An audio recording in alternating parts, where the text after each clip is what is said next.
श्री शिवाय नमस्तुभ्यं भक्तों, स्वागत है आप सबका आपके अपने YouTube चैनल नमामि शिवजी में। भगवान भोलेनाथ की कृपा हम सब पर सदैव बनी रहे। भक्तों, आज के वीडियो में आप सुनेंगे सर्वपितृ अमावस्या की पौराणिक कथा। सर्वपितृ अमावस्या को महालया अमावस्या, मोक्ष अमावस्या के नाम से भी जाना जाता है। भक्तों, सनातन धर्म में सर्वपितृ अमावस्या का विशेष महत्व बताया गया है। सर्वपितृ अमावस्या की इस पौराणिक कथा को श्रवण करने मात्र से संपूर्ण श्राद्ध पक्ष का पुण्य प्राप्त होता है, पितरों का भरपूर आशीर्वाद मिलता है, आपके जीवन में चल रही सभी समस्याएं दूर हो जाती हैं। भक्तों, पूर्ण श्रद्धा भक्ति के साथ श्रवण करें इस कथा को। वीडियो में आगे बढ़ने से पहले कमेंट बॉक्स में महादेव का जयकारा अवश्य लगाएं। कमेंट बॉक्स में हर हर महादेव, जय श्री कृष्णा अवश्य लिखें। चैनल पर पहली बार विजिट हुए, पहली बार मेरी आवाज़ सुन रहे तो चैनल को सब्सक्राइब करके बेल आइकन अवश्य दबाएं। इससे हमारे वीडियो की नोटिफिकेशन आप तक पहुंचती रहे। भक्तों, श्राद्ध पक्ष में सर्वपितृ अमावस्या का बहुत ही विशेष महत्व है। भक्तों, यह तिथि पितरों को विदा करने की अंतिम तिथि है। अगर किसी का श्राद्ध किसी कारण से श्राद्ध पक्ष में आप नहीं कर पाते हैं या फिर किसी की श्राद्ध की तिथि आपको मालूम नहीं है या फिर आपके परिवार में किसी की अकाल मृत्यु हो जाती है और उसकी तिथि का आपको मालूम नहीं है, तो आप चिंता न करें। सर्वपितृ अमावस्या के दिन श्राद्ध करने से आपको पितृदोष से मुक्ति मिल जाएगी। श्राद्ध पक्ष की अमावस्या पर उनका श्राद्ध किया जा सकता है। भक्तों, ध्यान पूर्वक श्रवण करें पितृदेव की यह कथा। देवताओं के पितृगण अग्निश्वात जो सोमपत लोक में निवास करते हैं, उनकी मानसी कन्या अक्षोदा नाम की एक नदी के रूप में अवस्थित हुई। मत्स्य पुराण में अक्षोद सरोवर और अक्षोदा नदी का वर्णन मिलता है। अक्षोद सरोवर और अक्षोदा नदी कश्मीर में स्थित है।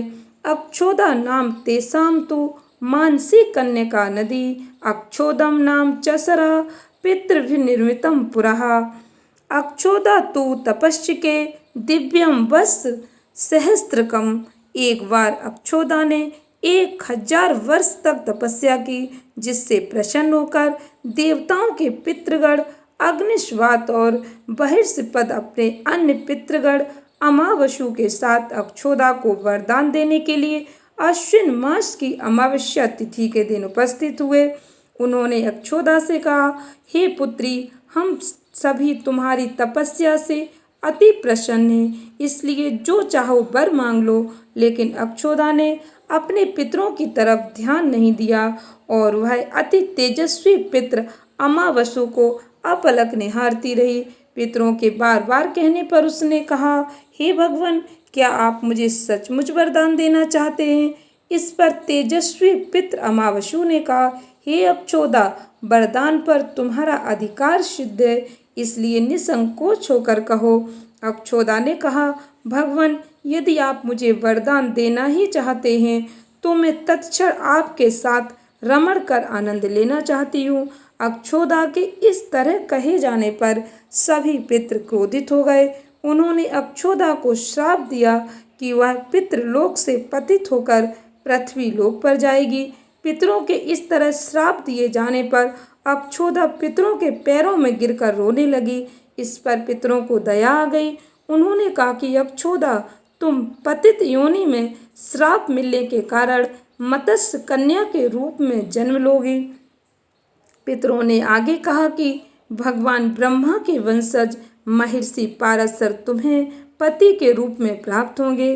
तुम्हारे गर्भ से भगवान व्यास जी जन्म लेंगे। उसके उपरांत भी अन्य दिव्य वंशों में जन्म लेते हुए तुम श्राप मुक्त होकर पुनः पितृलोक में वापस आ जाओगी।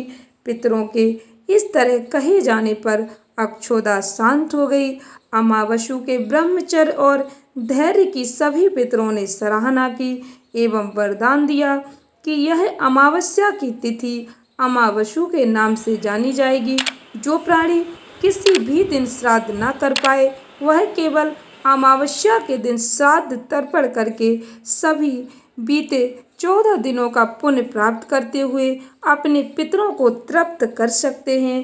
तभी से प्रत्येक माह की अमावस्या तिथि को सर्वाधिक महत्व दिया जाता है और यह तिथि सर्व पितृ श्राद्ध के रूप में मनाई जाती है। उसी पाप के प्रायश्चित हेतु कालांतर में यही अक्षोदा महर्षि पराशर की पत्नी एवं वेद व्यास की माता सत्यवती बनी थी।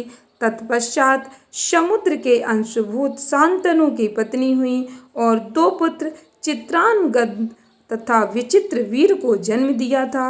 इन्हीं के नाम से कलयुग में अष्ट का श्राद्ध मनाया जाता है। आशा करती हूँ वीडियो अच्छी लगी होगी, उपयोगी लगी हो तो इस ज्ञानवर्धक कथा को अधिक से अधिक भक्तों में शेयर अवश्य करें। भक्तों, ज्ञान को हम जितना अधिक लोगों तक पहुंचाते हैं उसका पुण्य हमें उतना ही अधिक प्राप्त होता है। भगवान भोलेनाथ की कृपा आप सब पर सदैव बनी रहे। धन्यवाद भक्तों। श्री शिवाय नमस्तुभ्यम।